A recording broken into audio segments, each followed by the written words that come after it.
এটা কি? আমার মুখে কি সব দাগ, কি বিশ্রী চিহ্ন! এটা কি হচ্ছে আমার? কি হলো রানীমা, আপনি ঠিক আছেন? এটা কেন হলো? আমার চেহারার এমন অবস্থা! কে করলো এটা? ছোট মুখে একটা বড় কথা বলছি রানীমা, কিন্তু আপনি কি ভুলে গেছেন কাল আপনি কি বলেছিলেন বড় রানীকে? আপনি শুধু তাকে নয়, মা কালীকেও অপমান করেছিলেন। রানী পদ্মাবতী আপনাকে অভিশাপ দিয়েছিলেন। এটা হয়তো তারই ফল। রাজপুর রাজবাড়ির অন্তপুর। বাইরে বসন্তের সকাল, গাছে গাছে কোকিলের ডাক। দোলনায় বসে আছে রাজপুরের রানী রুক্মিণী। তার পরনে মণিকাঞ্চনে মোড়া শাড়ি, কপালে চাঁদপানা টিপ, আর ঠোঁটে অনিমেষ আত্মবিশ্বাসের হাসি। একপাশে বসে আছে তার বিশ্বস্ত দাসী মালতী। মালতী, তুই তো রোজ দেখিস আমাকে, বলতো এমন সুন্দর মুখ কি আর কারো আগে দেখেছিস? আমার মুখের এই হাসিতেই তো রাজা পলাশচন্দ্র বিভোর হয়ে পড়েছিল। আপনার হাসি মানেই যেন সন্ধ্যার পশ্চিম আকাশে হালকা মেঘের ফাঁকে উঁকি মারা চাঁদ। গোটা বিশ্বজুড়ে এমন সৌন্দর্য একমাত্র আপনিই ধারণ করেন রানীমা। আর আমার এই কেশরাশি যে কোনো মানুষকে একেবারে মুগ্ধ করে দিতে পারে। আমি নিজেই মাঝে মধ্যে মুগ্ধ হয়ে যাই নিজের প্রতি। রানীমা, আপনার স্নানের সময় হয়েছে, সমস্ত সরঞ্জাম তৈরি করা হয়ে গেছে, আপনি আসুন আমার সাথে। আমি মহলের সামনে যে পুকুর আছে, আজকে সেখানে স্নান করব। কিন্তু রানীমা, বাইরে যে সূর্যের প্রখর তেজ, আপনার এরূপ দুধের মতন শরীর যে পুড়ে যাবে সেই তেজে। যাতে তেমনটা না হয় সেই ব্যবস্থা কর। আমার আজকে ওই পুকুরে স্নান করতে ইচ্ছা করছে। তুই তো জানিস আমি মাঝে মধ্যেই ওখানে স্নান করি। এমন সময় রাজা পলাশচন্দ্র ঘরে প্রবেশ করেন। কি ব্যাপার রানী রুক্মিণী, আপনার এরূপ বিরক্তির কারণ কি আমি জানতে পারি? আমি রাজমহলে আমার যেই পুকুর আছে সেখানে স্নান করব, কিন্তু মালতী নানান অজুহাত দিয়ে বলছে সেখানে নাকি সূর্যের প্রখর তেজ। দাসীদের বলে পুকুরের ওপর দিয়ে ঘেরার ব্যবস্থা করো, যাতে রানী রুক্মিণী স্নানে কোনো অসুবিধে না হয়। ধন্যবাদ মহারাজ। পলাশচন্দ্র তারপর ঘর থেকে বেরিয়ে যায়। রানীমা, রাজামশাই তো আপনার সব কথা একেবারে মাথায় করে রাখে। তা তো মানতেই হবে, নইলে এরকম রূপ দিয়ে ওনাকে খুশি করবে কে? কিন্তু রাজামশাই তো রানী পদ্মাবতীকেও ভালোবাসেন খুব। মালতী, একদম বেশি কথা বলবি না। দাসী আছিস, দাসীর মতন থাক। কি আছে ওই পদ্মাবতীর? না আছে রূপ, না আছে যৌবনের মাধুর্য, শুধু আছে সারা দিনের জন্য মা কালীর নাম আর কিছু ঘ্যান ঘ্যান করা জ্ঞানের কথা। তাই খবরদার ওর সাথে আমার তুলনা করবি না, বুঝেছিস? ভুল হয়ে গেছে রানীমা, আমি ওইভাবে বলতে চাইনি। ঠিক আছে ঠিক আছে, এখন যা এখান থেকে, আমার স্নানের ব্যবস্থা কর আর আমার স্নানের সব সামগ্রী প্রস্তুত কর। রাজপুর রাজবাড়ির দক্ষিণ দিকের বাগান ঘেরা ছোট্ট মন্দিরের পাশে থাকা একটি ঘর। ভোরের আলোয় মন্দিরের ধূপকাঠির গন্ধ ছড়িয়ে পড়েছে। পদ্মাবতী রোজকার মতো মা কালীর পুজো করছেন। পরনে সাধারণ তুলসী বর্ণের শাড়ি, কপালে সিঁদুরের টিপ, মুখে এক অপার্থিব প্রশান্তি। তার পাশে বসে আছে দাসী গায়ত্রী। বয়সে কিছুটা বড়, কিন্তু অগাধ ভক্তি আছে রানীর প্রতি। রানীমা, আপনি এত বড় রাজ্যের রানী হয়ে সারা দিন নিজে হাতে ঘর মন্দির পরিষ্কার করেন, এটা সত্যিই বিরল। কেউই তো আপনাকে বাধ্য করেনি। গায়ত্রী, রাজঘরের গৃহিণী মানে শুধু অলংকার পরা নয়। আমার প্রথম কর্তব্য মা কালীর সেবা করা। মায়ের পায়ের ধুলো না মুছে নিজের মুখে জল দিই কি করে? আপনি মা কালীকে যা ভালোবাসেন রানীমা, আমি তো মাঝে মাঝে ভাবি আপনি নিজেই যেন দেবীর এক রূপ। আমি তো তার ছায়াও নই গায়ত্রী, আমি শুধু একটুখানি ভালোবাসা দিতে চাই। তাই প্রতিদিন তার চরণে কিছু ফুল, কিছু ধূপ আর নিজের শান্ত মনটা রেখে আসি। কিন্তু রানীমা, আপনি তো রূপেও অপরূপা। রাজপুরে অনেকেই বলে আপনার মুখ দেখে মনে হয় যেন গোধূলির আলোয় শান্ত নদীর ধারা বইছে। রূপ তো ক্ষণিকের, কাল যে মুখ সুন্দর, মা চাইলে তাকে নিঃস্ব করে দিতে পারেন। আমি চাই মনটা যেন নির্মল থাকে, যেমন নদীর জল, যেমন আকাশের আলো। কিন্তু রানী রুক্মিণী তো ভাবেন রূপই রাজত্ব। তার রূপের অহংকারও একদিন নেমে যাবে, যেমন সন্ধ্যার আলো মিলিয়ে যায় রাতের অন্ধকারে। কিন্তু সেবা আর বিশ্বাস, তা থেকে জন্মায় প্রকৃত শক্তি। মা কালী যাকে ভালোবাসেন তাকে সারা বিশ্ব সম্মান দেয়। আপনার কথা শুনলেই আমার মনে শান্তি আসে রানীমা। আপনার কাছে এলে মনে হয় যেন মায়ের কাছে এসেছি। গায়ত্রী, মনে রেখো, আমরা সবাই মা কালীর সন্তান। কেউ বড়, কেউ ছোট, এভাবে ভাবা ঠিক নয়। অহংকার মানুষকে ভিতর থেকে খেয়ে ফেলে। আপনি সারা রাজপুরে একমাত্র রানী যিনি গলায় ভারী হার পরেন না। প্রার্থনার স্নেহই আমার গহনা। আমি তো শুধু একটা কথা মেনে চলি, যেখানে অহংকার শেষ সেখানেই ঈশ্বরের বসতি। নরম আলো, বিছানায় হেলান দিয়ে বসে আছেন রাজা পলাশচন্দ্র, পাশে রানী পদ্মাবতী। ঘরের বাইরে দরজার পেছনে দাঁড়িয়ে আছে দাসী মালতী। পদ্মাবতী, আমি রুক্মিণীর ঘরে যাই বটে, কিন্তু জানো তো আমার মন পড়ে থাকে তোমার কাছেই। রাজার মন এতদিনেও কি পাল্টায়নি? আমি তো ভাবি রূপের মোহে একদিন ভুলে যাবেন আমায়। না, সেটা হয়নি। একথা সত্য, রুক্মিণী রূপবতী, কিন্তু সে রূপে শুধু চোখ ধাঁধায়, তাদের হৃদয় ভরে না। কিন্তু তোমার স্নিগ্ধতা, তোমার স্থিরতা, এটাই আমার শান্তি। ঘরের বাইরে দাসী মালতী স্তব্ধ হয়ে দাঁড়িয়ে আছে, চমকে শোনে সব কথা, চোখ বড় বড় করে তাকিয়ে থাকে।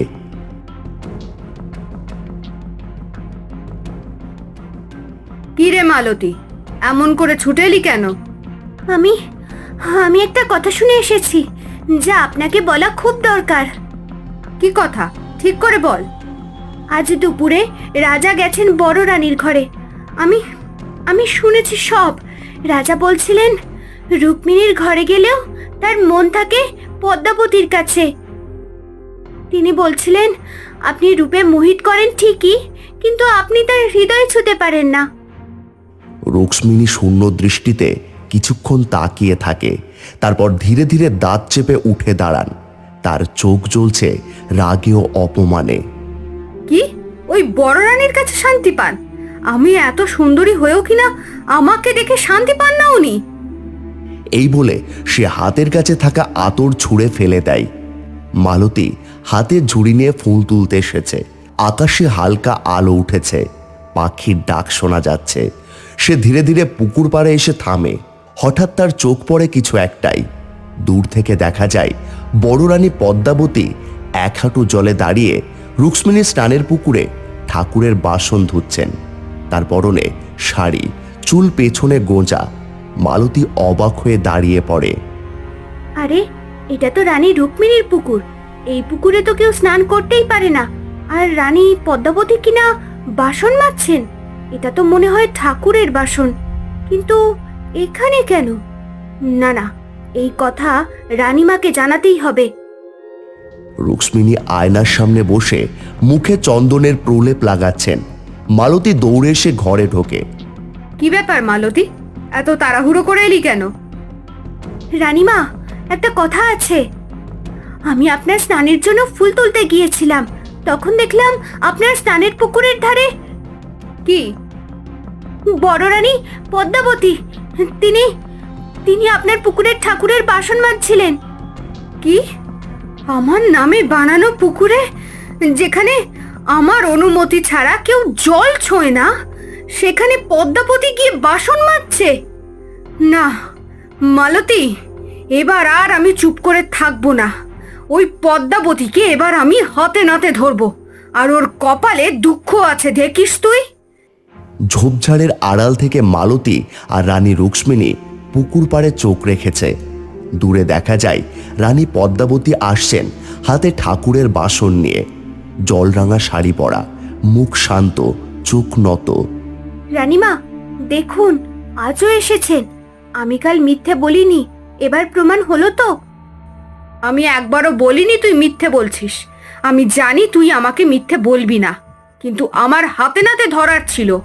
এবার দেখ আমি কি করি। কি করবেন রানীমা? যেই পুকুর আমার সৌন্দর্যের প্রতীক, আমি মন খারাপ হলে যেখানে গিয়ে স্নান করে নিজের মন ঠিক করি, সেই পুকুরে কিনা ও বাসন মাজছে, পুকুরের জল নোংরা করছে। এর শাস্তি তো ওকে পেতেই হবে। এই সাহস কোথা থেকে পেলে তুমি পদ্মাবতী? তাও আবার আমার পুকুরে? কে অনুমতি দিল তোমাকে? রুক্মিণী, দয়া করে রাগ করো না ভগিনী। আর তুমি এইভাবে আমার সাথে কথা বলছো কেন? এত রাগ করো না। এটা মা কালীর প্রসাদের বাসন। এই পবিত্র থালাগুলো এই জলেই ধোয়া হয়, এতে পুকুর অপবিত্র হয় না। কাকে আমি রূপের কথা বলছি? আমি তো ভুলেই গেছিলাম। তুমি কি করে বুঝবে এসবের মর্ম? আর মা কালী, তার বাসন ধোয়া জলের পবিত্রতা আমার চাই না। যেমন তুই তেমন তোর আরাধ্য দেবী।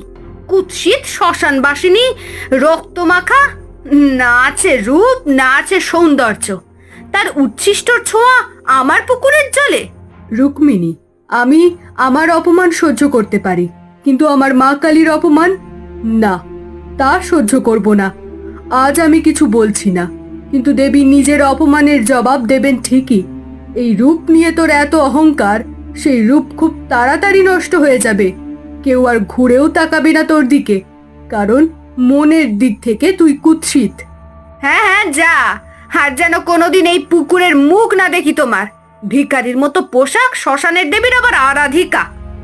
সকালবেলা ঘরের জানলা দিয়ে আলো প্রবেশ করেছে। রানী রুক্মিণী ধীরে ধীরে উঠে বসেন। মুখে হাত দেওয়া মাত্রই চমকে ওঠেন। আয়নায় চোখ পড়তেই আতঙ্কে ঘাবড়ে যান। এটা কি? আমার মুখে এ কি সব দাগ?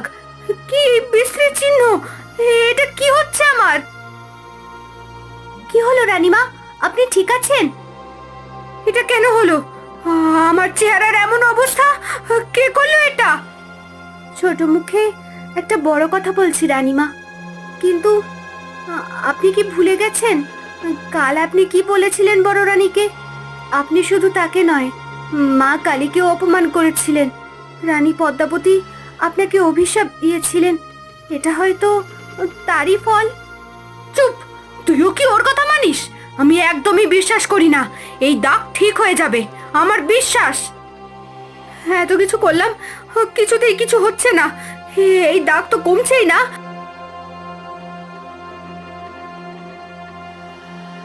তুমি যেভাবে পদ্মাবতীকে আর স্বয়ং মা কালীকে অপমান করেছিলে, তার শাস্তি হিসাবে তুমি এই ফল পাচ্ছ। আমার মনে হয় তোমার রানী পদ্মাবতীর কাছে গিয়ে ক্ষমা চাওয়া উচিত। তাহলে যদি সে তার অভিশাপ ফিরিয়ে নেয়, তবে তুমি আগের রূপে ফিরতে পারো। ক্ষমা চাইবো?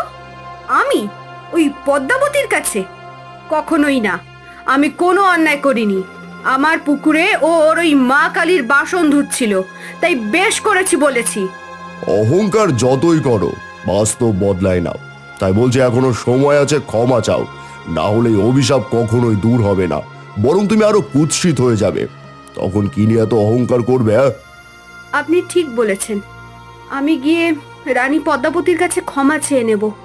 আমারই ভুল ছিল, আমি স্বীকার করছি। রানী পদ্মাবতী মন্দিরে বসে মালা গাচ্ছেন, চুপচাপ ভক্তি ভরে জপ করছেন। পেছন থেকে ধীরে ধীরে আসছেন রুক্মিণী, মালতী পেছনে। পদ্মাবতী, আমি আজ তোমার কাছে এসেছি ক্ষমা চাইতে। ক্ষমা? তুমি তো বলেছিলে আর যেন আমি পুকুরের দিকে না যাই, তাহলে আজ তুমি হঠাৎ এই অধমের মন্দিরে এলে? আমি জানি আমি ভুল করেছি, তোমাকে অপমান করেছি, আর সবচেয়ে বড় অপরাধ, মা কালীকে অপমান করেছি। রুক্মিণী, আমি তো আমার অপমান সহ্য করে নিয়েছিলাম, কিন্তু মা কালী, তার অপমান যে আমি মানতে পারবো না। যদি তোমার রূপ নষ্ট হয়ে থাকে আমার অভিশাপে, তবে তার ইচ্ছাতেই হয়েছে। তাই ক্ষমা চাইতে হলে আমার কাছে নয়, মা কালীর কাছে চাও। মা কালী, মা, আমার ভুল হয়েছে, আমাকে ক্ষমা করে দাও। যাও, তোমার সেই পুকুরে গিয়ে একবার ডুব দিয়ে এসো। সেই পুকুরে যেটা ছিল তোমার অহংকারের প্রতীক, আজ সেটা হবে তোমার শুদ্ধির প্রতীক। মা চাইলে তিনি তোমার রূপ ফিরিয়ে দেবেন। রানী রুক্মিণী ধীরে ধীরে পুকুরের ধারে আসেন। চারদিক নির্জন, গাছের ছায়া পুকুর জলে পড়েছে। তিনি ধীরে ধীরে পা ডুবিয়ে পুকুরে নামেন। গা ভিজিয়ে একটিবার ডুবে যান। মাথা তুলে নিঃশব্দে বলে ওঠেন, মা, আমাকে ক্ষমা করো। আমার রূপ যদি ফিরেও আসে, আমি আর কখনো এর অহংকার করব না। রানীমা, আপনার মুখের সব দাগ উধাও হয়ে গেছে। আপনি আবার আগের মতন হয়ে গেছেন। এই জানো, আগে রানী রুক্মিণী তো রূপের গর্বে কারোর সঙ্গে কথা বলতো না। হ্যাঁ, শেষে কিনা পদ্মাবতীর কাছে ক্ষমা চাইতে হয়েছে। বাবা, রানী পদ্মাবতীর দয়ায় তো রূপও ফিরে এলো সে। মালতী, ওই পদ্মাবতীর জন্য আজ সবাই আমাকে নিয়ে হাসছে, উল্টো পাল্টা বলে বেড়াচ্ছে। আমি ওকে কিছুতেই ছাড়বো না। তুই এক্ষুনি সেনাপতিকে খবর দে। প্রণাম রানীমা। রানী পদ্মাবতীকে গোপনে বন্দি করো। কিন্তু রানীমা, উনি তো এই রাজ্যেরই আর এক রানী। রাজা জেনে গেলে আমার প্রাণ যাবে। এই কারণেই বলছি গোপনে করতে হবে। তাকে এমন ভাবে সরিয়ে ফেলো যাতে কেউ জানতে না পারে, আর সে যেন পরে কাউকে মুখ দেখাতে না পারে। তোমার পুরস্কার হিসেবে এত অর্থ পাবে, জীবনেও আর ভাবতে হবে না।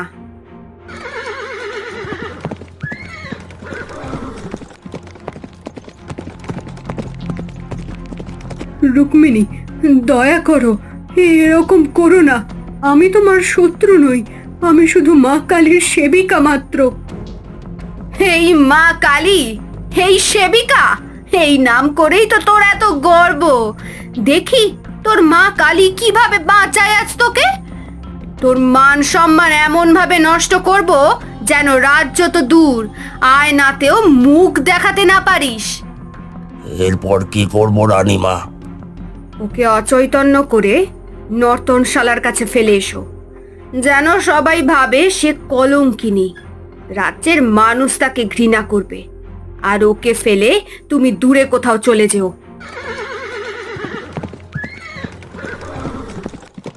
এই মেয়ে, সরে যা। এত রাতে এই রাস্তায় দাঁড়িয়ে আছিস কেন? মেয়েটি চুপ। ধীরে ধীরে তার শরীর থেকে আলোর ঝলকানি বের হতে থাকে। সেনাপতির চোখ ছানা বড়া। হঠাৎ তার চারপাশে বাতাস ঘূর্ণি তোলে। মেয়েটি ধীরে ধীরে বিশাল আকৃতি ধারণ করে। তারপর সে মা কালীর রূপে পরিণত হয়, হাতে খড়গ। তুই আমার ভক্তের ক্ষতি করতে চাস, তাকে কলঙ্কিত করতে চাস? এত দুঃসাহস তোর! আজই তোর শেষ দিন। দেবী তাকে আঘাত করেন। সেনাপতি গর্জন দিয়ে পড়ে যায়, নিঃশব্দ মৃত্যু। জেগে ওঠ, তুই এখন সুরক্ষিত। অন্যায় যে করে তার বিনাশ নিশ্চিত। তোর ভক্তি, সত্যতা, এগুলোই আজ তোর সব থেকে বড় শক্তি হয়ে উঠল। শীঘ্রই তুই এই রাজ্যের একমাত্র রানীর সম্মান লাভ করবি। রানী রুক্মিণী, তোমার রূপের অহংকার, তোমার ঈর্ষা, তোমাকে আমি আগেও সাবধান হতে বলেছিলাম, কিন্তু তুমি সেটা হওনি। তোমার এত দুঃসাহস, তুমি এই রাজ্যের আর এক রানীকে বিপদে ফেলার চেষ্টা করেছিলে। মহারাজ, আমি তো কিছু জানি না, আমি কিচ্ছু করিনি। খবরদার, একদম মিথ্যাচার করবে না। সত্যি করে বলো, নইলে আমি তোমাকে কঠোর থেকে কঠোর শাস্তি দিতে আমি দুবারও ভাববো না। আমি কিন্তু এইবার রানী পদ্মাবতীকে গিয়ে জিজ্ঞেস করব সত্যিটা, তাই সময় থাকতে সত্যি বলো। মহারাজ, এইবারের মতো মাফ করে দিন, ভুল হয়ে গেছে, আর হবে না। রানী পদ্মাবতী তো তোমাকে ক্ষমা করেছিলেন, তার ফল হিসেবে তিনি এই অপমান পেলেন। এরপর তুমি কোন মুখ নিয়ে বলছো তোমাকে ক্ষমা করে দিতে? এবার আর রানী পদ্মাবতী নয়, আমি তোমাকে শাস্তি দিচ্ছি। আজ থেকে তুমি এই রাজ্যে থাকবে না। আমি তোমাকে এই রাজ্য থেকে নির্বাসিত করলাম। ফিরে যাও তোমার পিতৃগৃহে। মহারাজ, এরকম করবেন না, ক্ষমা করুন আমাকে। তোমার রূপের মোহে পড়ে আমি যে ভুল করেছি, সেই ভুল আমি সংশোধন করে নিতে চাই। আমি ভুলছিলাম, রূপ দিয়ে কখনো মানুষ বিচার হয় না, তার প্রমাণ আমি আজ পেলাম। তুমি এক্ষুনি এই রাজসভা থেকে বেরিয়ে যাবে, আর তোমার এই দাসী মালতীকেও পারলে নিজের সাথে নিয়ে যাও। আমি আর এই নিয়ে কোনো কথা বলতে চাই না। মা, আজ তুমি আমাকে রক্ষা করলে। মাধবপুর গ্রামের শেষ প্রান্তে একটা ছোট্ট খড়ের ঘর। অন্যদিকে সামনে কালী পুজো আসছে। হরি, মিতার তাদের 5 বছরের ছেলে রাজু, 3 জনের সংসার। অভাবের বোঝায় জীবন অতিষ্ঠ। ওগো শুনছো, কালী পুজো আসছে সামনের সপ্তাহে। কি করব বলো তো? প্রতি বছর আমি উপোস করে মা কালীর পুজো করি। 1 মুঠো চাল, ডাল, লুচি ভাজি দিয়ে ভোগ দিই মাকে। এবছর তো ঘরে চালই নেই। জানি মিতা, এবছর তো দুর্গা পূজাতেও রাজুকে কিছু দিতে পারিনি। ছেলেটা সেই আগের বছরের পুরনো জামা কাপড় পরে ঠাকুর দেখতে বেরোলো। ও বেচারা কি আশায় ছিল, ভেবেছিলাম কালী পুজোর দিন কিছু কিনে দেব, আর তাও পারলাম না।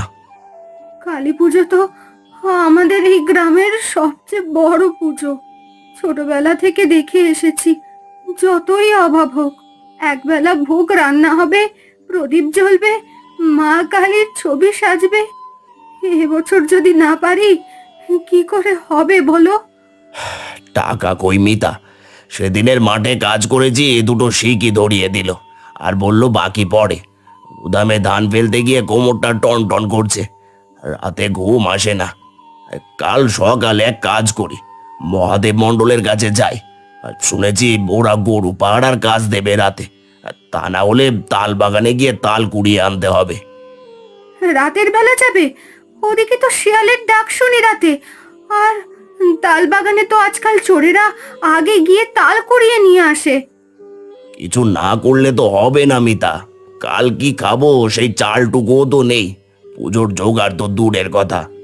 আপাতত কালকের খাবারটা তো জোগাড় করো। মায়ের ভোগের ব্যবস্থা মা চাইলে নিজেই না হয় করে নেবেন। আমি আমার দিক থেকে ভক্তির কোনো খামতি রাখবো না। বাবা, পরশু দিনের পরে তো কালী পুজো, আমার জন্য বাজি নিয়ে আসবে তো বাবা? সবাই বাজি কেনা শুরু করে দিয়েছে। আনবো আনবো, তোর জন্য বাজি নিয়ে আসবো। কালকে খাবো কি তার ঠিক নেই, আর বাজির টাকা কোথা থেকে জোগাড় করবো কে জানে। কিন্তু কিছু করার নেই, জোগাড় করতেই হবে। হরি, আজ তাল বাগানে যাবে না মহাদেব মণ্ডলের কাছে যাবে? ভালো করে ভাবো। আমি না হয় পুজোর ভোগে শুধু বাতাসা রাখি, আর কিছু না হলেও চলবে। না হয় তেমন হলে কারোর থেকে চেয়ে নেব বাকি টাকা। না মিতা, এমনটা করো না। আমি চেষ্টা করে দেখি কতটা কি জোগাড় করতে পারি। আমি চাই না মায়ের ভোগের জিনিস কেনার টাকা তুমি অন্য কারো কাছ থেকে নাও। আমি যাচ্ছি মহাদেব মণ্ডলের কাছে, দেখি রাতের কাজ মেলে কিনা। রাতে পাহারা দেব, সকালে কিছু পয়সা মিলবে, আর রাজুর জন্যও কিছু আনা যাবে। ঠিক বলেছ, মা কালী সব ঠিক করে দেবে। তুমি যাও, আমি ততক্ষণে চাল বাছি, ভোগের জন্য একটু সঞ্চয় করি। আর শোনো, নিজের শরীর খারাপ করো না, হ্যাঁ? এভাবে কালী পুজোর ঠিক আগে অভাবের মধ্যে থেকেও হরি আর মিতা তাদের সংসার সামলানোর চেষ্টা করছে। রাজু ছোট হলেও বুঝতে শিখেছে বাবা মায়ের কষ্টের কথা। মিতা, খুশির খবর এনেছি। মহাদেব মণ্ডল আমাকে নিয়েছে গরু পাহাড়ার কাছে। রোজের টাকা রোজ দেবে বলেছে। মা কালীর কৃপা। দেখলে, আমি বলেছিলাম না মা নিজেই নিজের ভোগ জোগাড় করে নেবেন। জয় মা। কবে থেকে কাজে যাবে তুমি? আর কি কি করতে হবে? আরে তেমন কিছুই না, শুধু তাল গাছের পেছনে রাখালদের গরুগুলো রাতে বাঁধা থাকে, ওগুলো পাহারা দিতে হবে। মাঝে মাঝে শিয়াল আসে, চোরের উপদ্রব আছে, আর তাই ওদের তাড়া দিতে হয়। ও আমি ঠিক সামলে নেব। যাই হোক, সাবধানে থেকো। তাহলে আজ রাত থেকেই যাবে তো? হ্যাঁ। বেশ, এসো, কিছুক্ষণ বসে নিয়ে খাবার খেয়ে নাও, তারপরে যেও। অন্যদিকে সেদিন রাতে গ্রামের রামচরণ সর্দার, যিনি পেশায় একজন মাঝি, উনি সন্ধে নামার পর নদীর পাড়ে নৌকা বেঁধে ফিরছিলেন বাড়ির দিকে। হঠাৎ একটা শিয়াল এসে তার পথ আটকায়। রামচরণ প্রচণ্ড ভয় পেয়ে যায় এবং একটু একটু করে পেছনে সরতে লাগে। এমন সময় পেছনেও দুটো শিয়াল এসে তার পথ আটকায়। রামচরণ পায়ের কাছে একটা কঞ্চি পেয়ে সেটা হাতে তুলে নিয়ে শিয়ালগুলোকে তাড়ানোর চেষ্টা করে, কিন্তু তাতে শিয়ালগুলো আরো হিংস্র হয়ে ওঠে। যা হুস হুস, যা যা। গ্রামের সবার মুখে ঘটনাটা ছড়িয়ে পড়ে। সবাই বলা বলি করে যে গ্রামে কদিন ধরে শিয়ালের উপদ্রব অনেক বেড়ে গেছে। মিতা, কই গো? শোনো না, বলছি, তুমি শুনেছো কি না জানি না, গ্রামের দক্ষিণ পাড়ার রামচরণদাকে গত রাতে নদীর পাড়ে শিয়ালের দল মেরে ফেলেছে। মানুষটা বাড়ির দিকেই ফিরছিল। সে কি গো, খুব খারাপ খবর শোনালে সকাল সকাল। কদিন ধরে গ্রামে সত্যি শিয়ালের উপদ্রব বেড়েছে। সকালে খবরটা শোনার পরে শান্তিতে বাড়িতে থাকতে পারছিলাম না। ভাগ্যিস ভালোই ভালোই তুমি ফিরে এলে, নইলে আমার খুব চিন্তা হচ্ছিল। না না, চিন্তা করো না, আমার কিছু হবে না। আমি তো গোয়াল ঘরের পাশে একটা ঘর আছে, ওটার ভেতর থেকে পাহারা দিই, তাই আমাকে নিয়ে বেশি চিন্তা করো না। আমি তো শুধু চাই তুমি যেন ঠিকঠাক ঘরে ফিরে আসো। পুজোর ভোগ মায়ের কাছে চাইবো, কিন্তু তোমার প্রাণ দিয়ে নয়। সব কিছুর আগে তুমি আর রাজু। 2 দিন পেরিয়ে গেছে।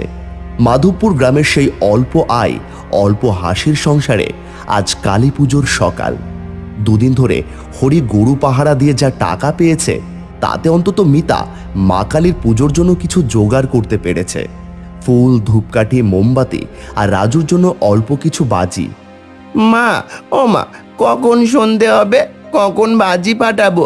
আমি সকাল থেকে বসে আছি। আরে বাবা, সবে সকাল হয়েছে, এত তাড়াতাড়ি বাজি ফাটালে সন্ধ্যায় কি করবি? আমি সন্ধে পর্যন্ত আর বসে থাকতে পারছি না। আচ্ছা, তুই তো সব কথা শুনিস আমাদের, তাহলে এত বোকা বোকা কথা বলিস কেন? দুপুরের পর যখন আলো ম্লান হবে তখন তোকে নিয়ে যাব মাঠের ধারে, সেখানে সবাই মিলে বাজি ফাটাবো। ওগো, শোনো, তুমি রাতে যখন বেরোবে সাবধানে থেকো। শিয়ালের কাণ্ড তো জানোই। আজ পুজোর রাতে সবাই ব্যস্ত থাকবে, কেউ দেখবে না মাঠের দিকে। আমি জানি মিতা, আমি সব সময় সতর্ক থাকি, কিন্তু তুমিও যে রাতে পুজো করতে মন্দিরে যাবে, তুমিও সাবধানে থেকো। আর তার উপর তুমি আবার উপোস করেছো, একটু সাবধানে থেকো। মা কালী আছে তো, আমি প্রতি বছর উপোস করি, এবারও করব। তুমি চিন্তা করো না, আমি ঠিক আছি। শুধু তুমি কাজ থেকে ভালোই ভালোই ফিরো। রাজু দৌড়ে বেড়াচ্ছে ছোট্ট উঠোনে, চরকি ঘুরিয়ে ফুলঝুরি জ্বালিয়ে। মিতা প্রদীপ সাজাচ্ছে। উঠোন, জানলা, দাওয়া সব জায়গায় ছোট ছোট আলো। মা দেখো মা, চরকা কেমন ঘুরছে। বাবা কই? বাবাকেও দেখাতে হবে। বাবা তো কাজের জন্য বেরোবে, এখন ঘরে আছে, চা খাচ্ছে। তুমি না খেয়ে যাচ্ছ? দুটো বিস্কুট খেতে বললাম তাও খেলে না। উপোস না হয় আমি করেছি, তোমার কি সমস্যা খেতে বুঝি না। না না, তুমি চিন্তা করো না, কাজের জায়গায় গিয়ে কিছু খেয়ে নেব। তুমিও কিন্তু পুজোর পরে কিছু খেয়ে নিও, উপোস করলে আবার মাথা ঘুরবে।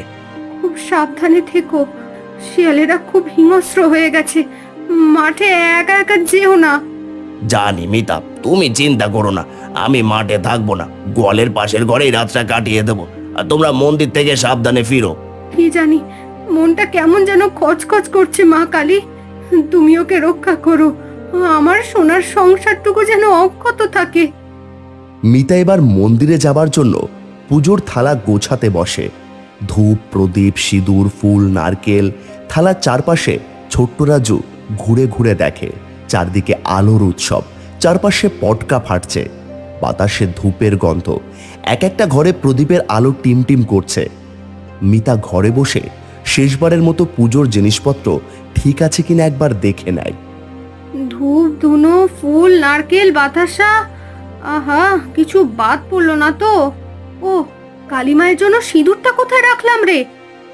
মা, ও মা, পটকা ফাটাতে যাব, এখনই যাব। ওরে রাজু, এখন পুজো আগে। পুজো শেষ হলে না হয় তুই বাজি ফাটাতে যাবি। আগে চল, মন্দিরে যাবার জন্য তৈরি হই। আমি কি মা কালীর কাছে কিছু চাইতে পারি? মাকে বলো, মা কালী, আমাদের সব বিপদ থেকে রক্ষা করো। আরে ও হরি, একটু সাবধানে থাকিস রে। শুনছিস তো, গত রাতে বড় রাস্তার ধারে শিয়ালের দল নাকি হানা দিয়েছে। আজ তো আবার কালী পুজোর রাত, বুঝলি? জানি মহাদেবদা, আজ এই ঘরের ভেতরেই থাকবো, বাইরে এক পাও বেরোবো না। গরুগুলো ঘরের কাছেই বাঁধা, চিন্তা নেই। হ্যাঁ, আমিও সেটাই বলার জন্য এলাম।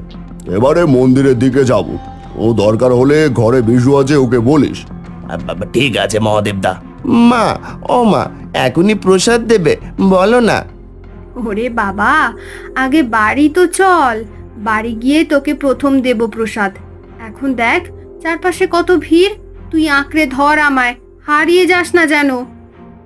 আমি হারাবো না, আমি তো বড় ছেলে।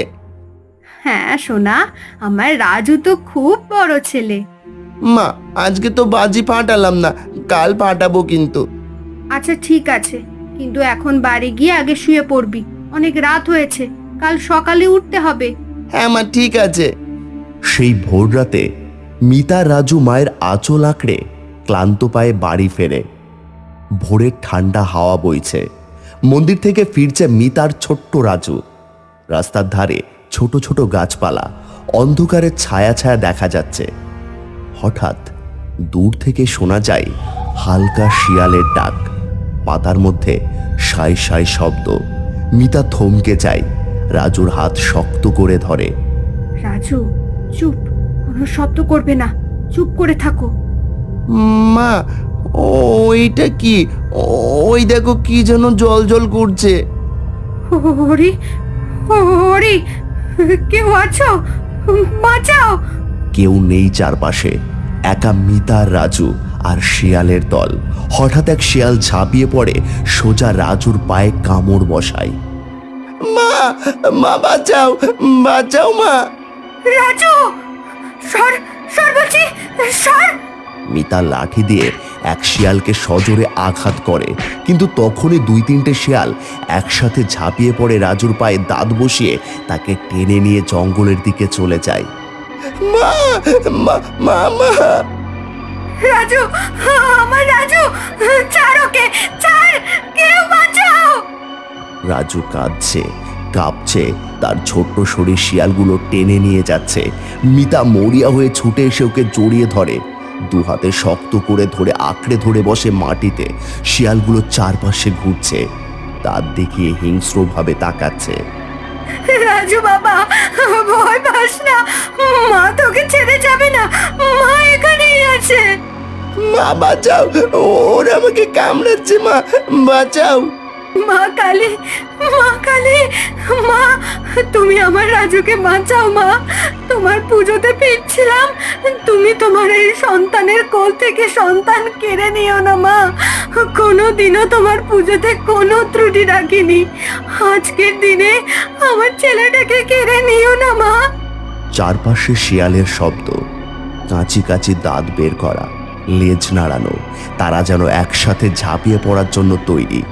মিতা কাঁপতে কাঁপতে দুই হাত জোর করে চোখ বন্ধ করে চিৎকার করে ওঠে, মা কালীর নাম নিতে শুরু করে। মা কালী, মা কালী, তুমি আমাদের রক্ষা করো মা, মা। আকাশ যেন হঠাৎ গম্ভীর হয়ে ওঠে, অদ্ভুত বাতাস বয়ে যায়, দূরে কোথাও বাজ পড়ার মতো আওয়াজ হয়। শিয়ালগুলো এক মুহূর্ত থমকে যায়, কান খাড়া করে। দূর থেকে হঠাৎ একটা বিশাল কালো ছায়া, বিশাল আকৃতি, চকচকে চোখ, বিশাল দাঁত, লম্বা লেজ, মা কালীর বাহন এক শিয়াল এসে উপস্থিত হয়।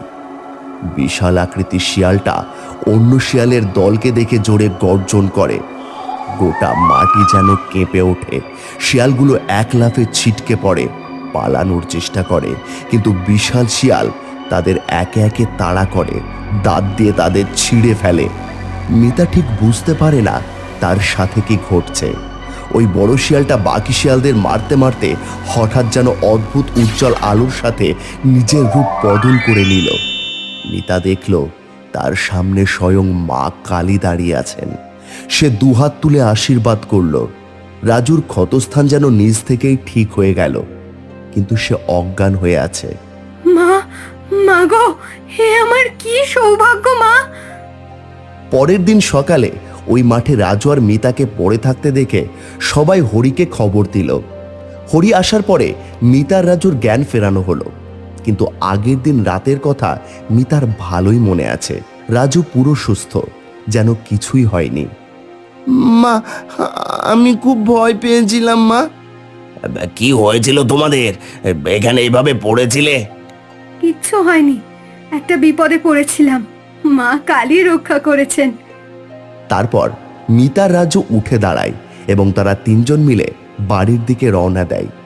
হাতে সেই পুজোর প্রসাদের থালা।